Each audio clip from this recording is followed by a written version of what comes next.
오늘 읽은 요한복음 14장 1절에 너희는 마음에 근심하지 말라. 하나님을 믿으니 또 나를 믿으라. 내 아버지 집에 거할 곳이 많도다. 그렇지 않으면 너희에게 일렀으리라. 내가 너희를 위하여 거처를 예비하러 가노니 했습니다. 이 말씀은 예수님이 요한복음 13장 33절에 내가 가는 곳에 너희들은 아무도 따라올 수 없다는 말씀을 듣고 제자들이 낙심하고 있을 때에 주신 말씀입니다. 제자들은 무슨 영문인지 알 수는 없지만은 예수님이 그들을 떠나간다는 말씀을 했습니다. 거기다가 제자들 중에 한 사람은 예수님을 팔 것이고 나머지는 다 버릴 것이다. 또 제자들의 대표격이라 할 수 있는 베드로는 예수님을 3번이나 부인하기까지 한다는 말씀을 들었습니다. 그야말로 날벼락 같은 말씀이었던 것입니다. 제자들 마음속에 예수님과 이제 헤어지게 되었구나. 그 일이 곧 닥치는구나. 체감하기를 시작했습니다. 예수님이 어디론가 가버리고 나면은 이제 남아있는 제자들이 무엇을 할 것인지 생각해 본 적이 없습니다. 지금까지 모든 것을 다 버리고 예수님 한 분만 바라보고 달려왔습니다. 그런데 이제 모든 것이 다 물거품이 되는 지경에 이르게 되었습니다. 제자들의 마음은 우울하고 캄캄했던 것입니다. 이런 제자들의 마음을 아시는 예수님은 그들에게 격려와 위로와 소망의 말씀을 주었습니다. 이런 메시지가 요한복음 14장에서 16장까지 이어지고 있습니다. 그리고 요한복음 17장에서는 예수님의 중보 기도가 덧붙여져 있습니다. 그리고 요한복음 18장에서는 기도하는 겟세마네 동산에 예수님의 기도가 나오는 것입니다. 그리고 오늘 본문은 예수님의 길고 긴 격려와 위로의 메시지의 서론에 해당되는 것입니다. 이것은 우리에게 천국 소망을 확실하게 갖게 해주는 말씀이 됩니다. 예수님 제자 중에 한 사람에 의해서 팔리게 되고 그리고 예수님의 제자들은 이제 예수님과 이별하게 되고 예수님은 제자들을 떠나서 아무도 따라갈 수 없는 곳으로 가신다는 것입니다. 그리고 그 여파로 제자들은 다 예수님을 버리고 흩어지게 됩니다. 예수님께서 십자가 고난을 위해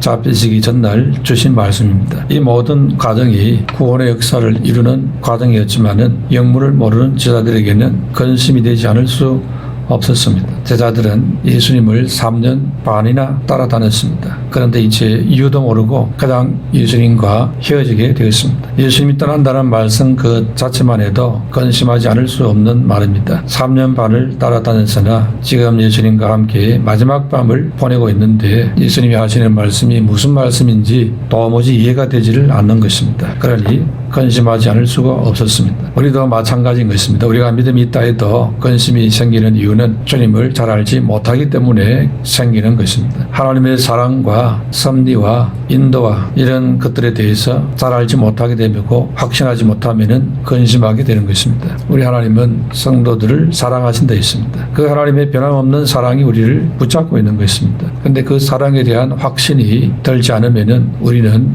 흔들리게 되는 것입니다. 주님의 사랑과 능력을 향한 강한 신뢰가 있을 때에 우리 믿음이 승리하게 됩니다. 그런데 왜 주님의 사랑과 능력을 확신하지 못하게 되겠습니까? 그것은 우리의 영적인 무지함 때문입니다. 이 영적 무지는 자연히 세상을 향해 가게 되고 세속적인 것에 집착하게 만드는 것입니다. 그래서 영적인 무지가 세속적인 것으로 빠지게 만드는 것입니다. 제자들은 3년 동안 예수님을 따라다녔음에도 불구하고 예수님을 따르는 목적이 정치적인 욕망으로 따랐던 것입니다. 로마로부터 해방이 되고 부패한 유대 지도층을 기억하는 것을 열망했습니다. 그런데 마침 능력 있는 예수님의 등장으로 예수님을 수장으로 삼고 새로운 정치 세계를 이루려는 야망이 그들 안에 불타고 있었습니다. 그런 상황에 예수님이 이제 떠나신다고 하니까 낙심되지 않을 수가 없었습니다. 결국 그들의 꿈과 욕망이 다 좌절되는 순간이었습니다. 그러니 그 꿈을 버릴 수 없으니 넘어질 수밖에 없습니다. 이와 같은 일들은 오늘 우리들에게도 똑같이 일어날 수가 있습니다. 우리는 종종 주님의 섭리와 계획이 내 계획과 다르다는 것을 놓고 근심을 하는 것입니다. 오히려 내 생각 계획보다 하나님의 계획이 더 크다는 것을 잘 모르고 있습니다. 이렇게 우리가 주님을 잘 알지 못하기 때문에 자꾸만 우리는 세상적인 것에 집착을 하게 되는 것입니다. 무지가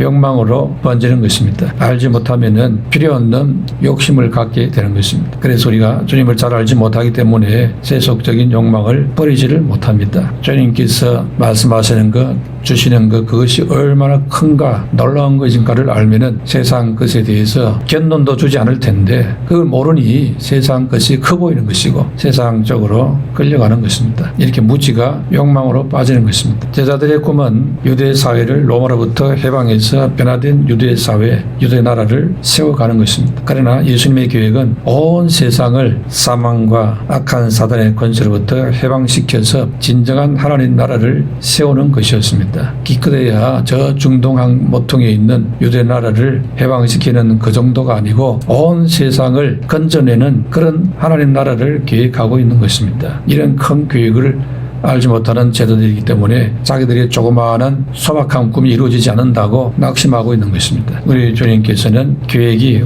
온 세상을 살리는 것이었습니다. 그런데 제자들은 자기들이 가진 그 세속적인 욕망으로 주님의 그 큰 계획을 따라갈 수 없는 상황이 되어 있습니다. 내 계획보다도 주님의 계획이 훨씬 크고 놀라운 것입니다. 이것을 알려고 해야 되고 발견할 때에 진정한 은혜가 오게 되는 것입니다. 첫 번째로 마음에 근심이 생길 때에 하나님과 예수님을 믿으라 했습니다. 1절에 너희는 마음에 근심하지 말라 하나님을 믿으니 또 나를 믿으라 했습니다. 예수님은 제자들의 마음속에 요동치는 근심을 느끼고 있었습니다. 제자들 마음속에 들어오는 절망과 슬픔의 눌림을 알고 있었습니다. 그것은 예수님이 제자들을 사랑했기 때문에 그 마음의 느낌까지도 간파하신 것입니다. 사랑하니 제자들의 마음의 고통도 함께 느끼는 것입니다. 그래서 예수님은 제자들의 마음의 근심을 해결해 주려고 들어주려고 말씀을 주고 있습니다. 지금 하늘 보좌 우편에 계신 예수님은 성령으로 우리 마음속에 생기는 근심과 절망과 슬픔의 이런 모든 감정들을 주님은 함께 느끼고 계시는 것입니다. 그리고는 우리에게 힘이 되고 위로가 되는 말씀을 주시고자 하는 것입니다. 이렇게 문제 해결에 대한 해답을 주시고자 하는 것입니다. 예수님께서는 마음에 생긴 근심을 해결하는 해결책으로 제시한 것이 하나님을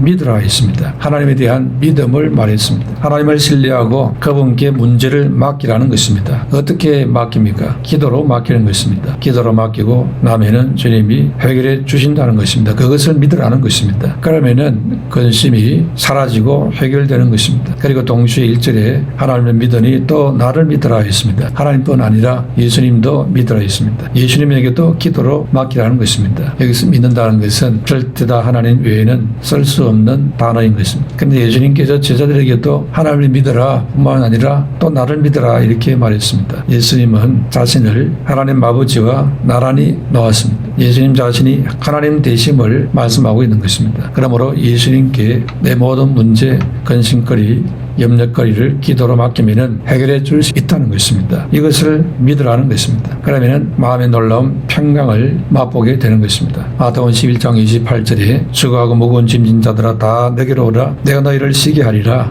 나는 마음이 온유하고 겸손하니 나의 멍에를 메고 내게 배우라 그리하면 너희 마음이 쉼을 얻으리니 이는 내 멍에는 쉽고 내 짐은 가벼움이니라 했습니다. 그러므로 마음의 근심과 슬픔과 낙심이 찾아왔을 때에 그냥 가만히 그걸 부둥켜 안고 잊지 말아야 하는 것입니다. 지금도 하늘 보좌 우편에 예수님은 여러분 안에 계신 성령으로 우리의 근심과 염려와 슬픔과 절망과 낙심과 심란함까지 다 알고 계시는 것입니다. 단지 우리가 믿음으로 내 상태를 그대로 구하고 회개를 구할 때까지 기다리고 계십니다. 그러므로 믿음으로 맡겨야 하는 것입니다. 그럴 때에 예수님이 주시는 해결과 평강을 맛보게 되는 것입니다. 그러므로 우리는 쓸데없이 세상에서 근심에 빠져서 안 되는 것입니다. 근심은 곧 죽음의 함정과 같은 것입니다. 고린도 7장 10절에 세상 근심은 사망을 이루는 것이니라 했습니다. 또 근심은 사람으로 하여금 번뇌하게 한다 했습니다. 뿐만 아니라 심령을 상하게 만들고 뼈를 마르게도 한다 했습니다. 그런데 나이가 들어가면 갈수록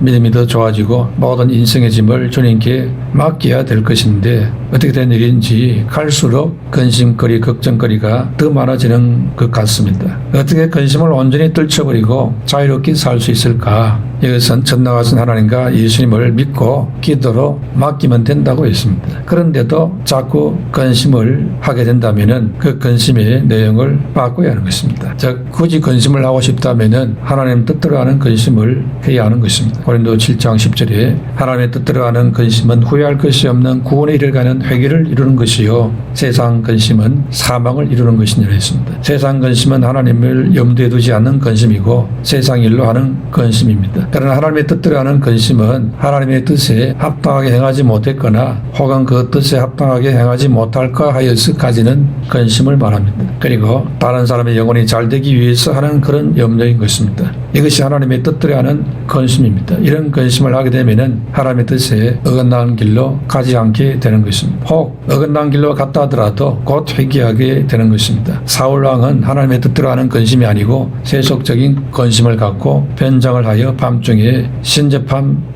여인을 찾아갔습니다. 무당을 찾아갔습니다. 사울 왕은 신접한 여인을 찾아가 해결책을 구했습니다. 그러나 하나님께서는 이렇게 불신앙하는 이 사울의 행동을 보고 버리게 됩니다. 하나님께 버림받은 사울 왕은 비참한 최후를 맞게 됩니다. 반면에 다윗 왕은 큰 범죄를 했습니다. 그런데 나단 선지자의 책망을 듣고 하나님 뜻대로 하는 근심을 하여서 회개하게 됩니다. 그래서 하나님의 긍휼을 입고 용서받고 그리고는 하나님의 뜻을 이루는 칭찬받는 사람으로 바뀌게 되는 것입니다. 이렇게 하나님의 뜻대로 하는 근심을 하는 자는 하나님의 위로가 있고 축복이 오게 되는 것입니다. 그러나 세상 근심은 도리어 자신을 파멸로 이끌게 되는 것입니다. 그러므로 세상 근심은 하나님께 기도로 맡기고 하나님 뜻대로 하는 근심을 감당하여서 은혜와 긍휼을 잊게 되시기를 축원합니다. 두 번째로 천국 집에는 우리가 거할 곳이 많다 있습니다. 영원한 천국이 실제하기 때문에 근심하지 않아도 된다는 것입니다. 2절에 내 아버지 집에 거할 곳이 많도다. 그렇지 않으면 너희에게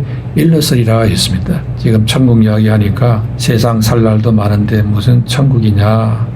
세상에 잘 먹고 잘 살면 천국이지 이렇게 생각하는 사람들이 많습니다. 근데 살아보십시오. 살고 나면은 눈 깜짝할 사이에 인생 다 살았구나. 왜 이렇게 인생이 짧으냐 이렇게 생각이 들 것입니다. 세월이 너무너무 빠르다고 말하고 있습니다. 지나가고 나면은 너무 빠른 것입니다. 또 세상이 전부인 줄 알고 살았던 사람은 그렇게 빨리 지나갈 것을 뭘 그렇게 집착을 하고 애를 쓰며 살았는지 허무하기 짝이 없는 것입니다. 그리고 그 다음 문제에 대한 해결책이 없기 때문에 너무 불안하고 허무하고 초조한 것입니다. 분명히 하나님께서는 예수님 보내셔서 짧은 세상이 아니라 영원한 하나님 나라를 준비해 놓고 그것으로 초청을 하고 있는데도 길을 막고 듣지 않고 있습니다. 자기가 알고 있는 그 조그마한 지식으로 하나님을 판단하고 말씀을 무시하고 멸시하는 그런 삶을 살았습니다. 그리고 세상에 떠도는 온갖 잡설에 마음이 빼앗겨서 혼돈된 삶을 살고 말았던 것이죠. 이래서 실패한 사람들이 이 땅에는 부지기수로 쌓여가고 있습니다. 그러므로 하나님의 은혜를 입어야 하는 것입니다. 분명히 주님께서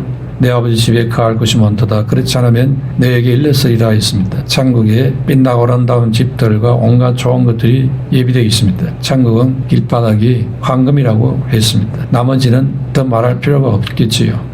하나님 나라의 영광이라는 것은 인간의 생각으로 상상할 수조차 없습니다. 그것은 다 우리를 위해 예비된 곳이라고 했습니다. 아름다운 곳이기 때문에 요한계시록 21장 2절에 하나님께로부터 하늘에서 내려오는데 그 준비한 것이 신부가 남편을 위하여 준비한 것 같더라 했습니다. 그러므로 우리는 세상에 썩어질 일에 빠져 근심하지 말고 저 천국 소망을 가지고 살아야 하는 것입니다. 우리가 세상에서 우리 할 일을 다하고 충성을 다하며 준비하고 있으면 어느 날 우리를 데리러 오는 천사의 방문이 있을 것입니다. 그래서 사람들이 가서 너희를 위하여 거처를 예비하면 내가 다시 와서 너희를 내게로 영접하여 나 있는 곳에 너희도 있게 하리라 했습니다. 그러므로 다른 근심을 하지 말고 믿음을 걱정해야 됩니다. 예수님을 나의 주로 잘 믿고 있느냐 이걸 살펴야 합니다. 하나님 아버지를 잘 경외해야 됩니다. 세상에 마음을 두지 말고 천국에 소망을 두어야 하는 것입니다. 무엇이 고장 났어도 문제가 생겨도 걱정하지 말라는 것입니다. 고쳐주면 좋고 안 고쳐줘도 그것 때문에 근심할 것까지 없다는 것입니다. 그것 때문에 빨리 세상 떠난다 해도 빨리 시작하는 것에 불과한 것입니다. 우리가 장차 영광 중에 천국에 살 것을 생각하면 즐겁고 모든 근심을 다스릴 수 있다는 것입니다. 누가 뭐라 해도 사실상 우리 인생의 최대 연려와 최종 근심은 죽음이요 죽음 이후에 어떻게 될 것인가 하는 문제인 것입니다. 세상의 온갖 종교가 이런 염려 근심의 대책으로 만들어졌습니다. 그런데 잘못 붙잡으면 인생 전체를 썩을 수 있습니다. 그러므로 진리를 잘 붙잡아야 하는 것입니다. 그래서 예수님은 요한복음 8장 32절에 진리를 알지니 진리가 너희를 자유롭게 하리라 했습니다. 골로새 3장 1절 2절에 그러므로 너희가 그리스도와 함께 다시 살리심을 받았으면 위의 것을 찾아라. 거기는 그리스도께서 하나님 우편에 앉아 계시느니라. 위의 것을 생각하고 땅의 것을 생각하지 말라 했습니다. 여러분의 생각이 우리 주 예수님이 예비하신 아버지의 집 천국에 머물게 되면은 모든 염려 근심이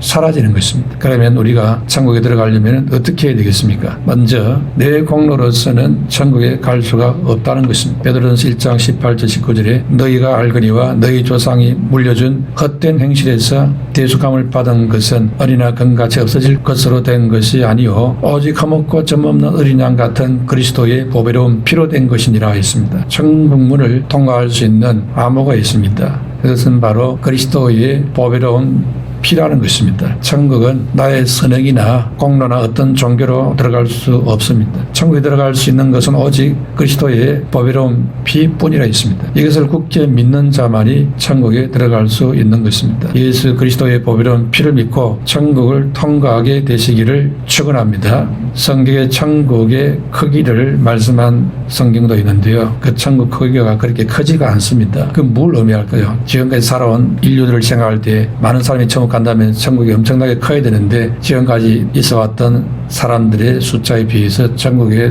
크기는 훨씬 적다는 것을 알 수 있습니다. 예수님 말씀처럼 좁은 문으로 들어가라. 천국 가는 길이 좁다고 했습니다. 좁은 길로 간다 했습니다. 길이 협차가 되어 있습니다. 그러므로 깨어서 믿음 생활을 해야 한다는 것을 알 수 있습니다. 이 세상에서 천국 가려면 시험을 이겨야 됩니다. 사도행 14장 22절에 우리 하나님 나라에 들어가려면 많은 환난을 겪어야 할 것이라 했습니다. 우리가 천국에 들어가기까지 지상에서 많은 시험과 환난을 당할 수 있다는 것입니다. 그러면 그것을 이겨야 한다는 것입니다. 이 세상에 믿음을 방해하는 것을 이기고 그리스도의 보배로운 피를 끝까지 믿고 붙잡아야 하는 것입니다. 또한 마태복음 7장 13절 14절 예수님의 말씀처럼 좁은 문으로 들어가라. 멸망으로 인도하는 문은 크고 그 길이 넓어 거리로 들어가는 자가 많고 생명으로 인도하는 문은 좁고 길이 협착하여 찾는 이가 적음이라 했습니다. 좁은 길이 무엇이겠습니까? 믿음의 길, 십자가의 길을 말하는 것입니다. 반대로 넓은 길은 세상 길이고 쾌락의 길입니다. 그러므로 천국에 들어가려면 세상 제약을 버리고 하나님을 사랑하는 십자가의 길을 가야 하는 것입니다. 우리가 예수 공로로 천국 가지만은 제약된 모습으로는 천국에 들여보내지는 않습니다. 깨끗이 씻어서 들여보내지게 되는 것입니다. 그래서 요한계시록 22장 14절에 그 도르마기를 빠는 자들이 복이 있으니 이는 저희가 생명나무에 나아가며 문들을 통하여 성에 들어갈 권세를 얻으려 함이로다 했습니다. 그 자기의 행위를 상징하는 두루마리를 매일 빠는 자들이 복이 있다고 그래야 천국에 들어간다는 것입니다. 믿으면 간다고 했지 않느냐. 나는 믿습니다 해놓고는 그때부터 그냥 허가받고 이제 죄짓고 허가받고 또 용서받고 계속 반복을 하는 것입니다. 이것은 주의 십자가를 만우리 여기는 자세가 되지요. 하나님께서 우리보다도 더 요령이 없으신 분이 아닌 것입니다. 우리는 하나님의 말씀을 갖고 나름대로 요령을 피운다는 것이 회개하면 다 용서됐으니까 이제 마음 놓고 죄짓고 마음 놓고 회개하면 되겠지. 그런 이단도 실제로 있었습니다. 사기를 치는 이런 사입 이단들이 있었습니다. 정신 차려야 됩니다. 분명히 그 두루마리를 빠는 자들이 보게 됐습니다. 천국에는 살인한 사람, 음란한 사람, 도둑질한 사람 이런 죄인들이 있는 곳이 아들이 있습니다. 무슨 말입니까? 그런 죄를 회개한 자가 들어간다 이 말입니다. 그런 죄를 회개도 하지 않고 들어가는 것이 아닙니다. 그러면은 천국 갈 때까지 계속 그냥 회개하면 되잖아요. 이렇게 또 생각합니다. 그 회개가 진정한 회개인지 아니면은 요령을 피워서 활용하는 회개인지 그거 모르겠습니까? 하나님께서 사람도 잔머리를 부리는데 하나님이 그걸 모르겠습니까? 진정성이 있는 회개인지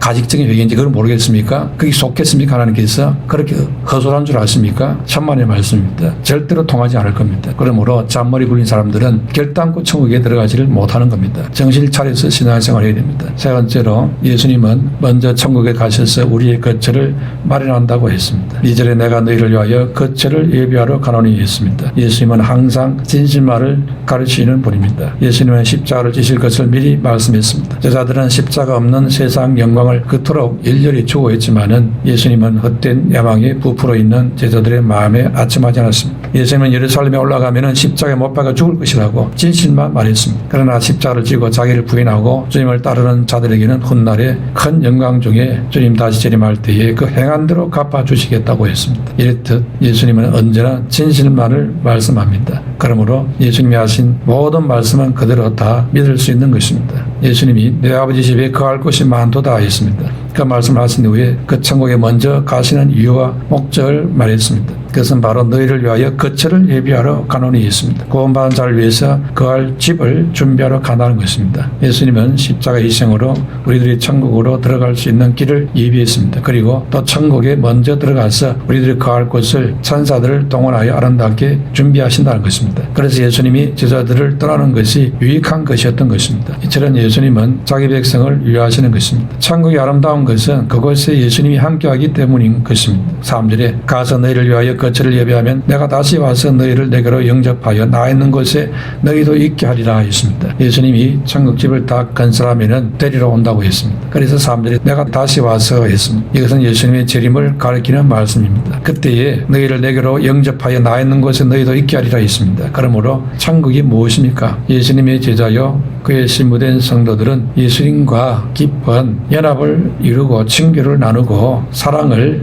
이루는 곳이 천국인 것입니다. 사도 바울은 육신을 떠나 예수님과 함께 하는 그런 경험을 간증을 했습니다. 빌립보 1장 23절 24절에 내가 그 둘 사이에 끼었으니 차라리 세상을 떠나서 그리스도와 함께 있는 것이 훨씬 더 좋은 일이라 그렇게 하고 싶으나 내가 육신으로 있는 것이 너희를 위하여 더 유익하리라 했습니다. 고린도서 5장 8절에는 우리가 담대하여 원하는 바는 차라리 몸을 떠나 주와 함께 있는 그것이라 했습니다. 몸을 떠나 육체를 벗어 죽음을 통과해서 예수님과 함께 있는 그것이 더 간절한 소원이다. 그렇게 되고 싶다. 세상 떠나 천국 가고 싶다 이 말입니다. 그러나 사는 것도 좋은 것이다. 왜 내가 복음을 전해서 한 사람에도 더 천국 갈 수 있는 사람으로 도울 수 있으니 그것도 감사하고 좋은 일이다 이렇게 생각했습니다. 그러므로 남은 생에 나의 천국집을 예비하고 계시는 예수님을 바라보면서 주님 앞에 가는 그날까지 이 땅에서 어떤 고생도 어려움도 감사함으로 얘기합니다. 그리고 찬송을 부르면서 가야 하는 것입니다. 인상 쓰지 말고 문제가 있다고 너무 괴로워하지 말고 불침에 걸렸다고 세상 다 끝난 것처럼 그렇게 괴로워하지 말고 감사함으로 봐야 됩니다. 주님이 나를 조금 더 빨리 부르시는구나 이렇게 생각하면 되는 것입니다. 어차피 세상은 영원히 살 수 없는 것입니다. 조금 빨리 가느냐